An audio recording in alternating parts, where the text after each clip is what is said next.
Live TV Air. Samsung TV Plus. YouTube.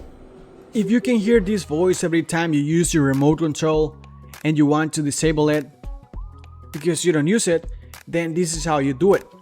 To begin the process, we're gonna press the home button on your Samsung remote control to open the home menu. And now we're going to press the left arrow key multiple times. We are looking for the settings icon, this gear icon right here. And now press the center button, this one right here. And please now scroll down and we're going to select General by pressing the center button again. And one more time, please scroll down and select Accessibility.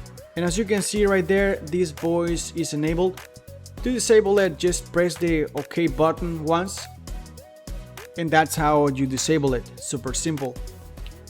After this change, if you navigate back or perform any remote control functions such as playing media or adjusting the volume, the voice guide will no longer be active. If you're still having issues, you can also press and hold down the volume button on your Samsung remote for 4 seconds.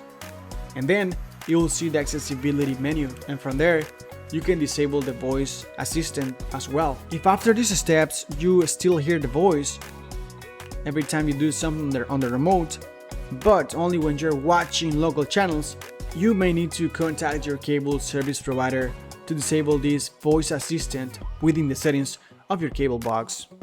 And basically this is how you resolve this little issue. If you're still having problems with it, just comment down below and I will be more than glad to help you further. That's it for this video and thanks so much for watching. Bye bye now, stay safe.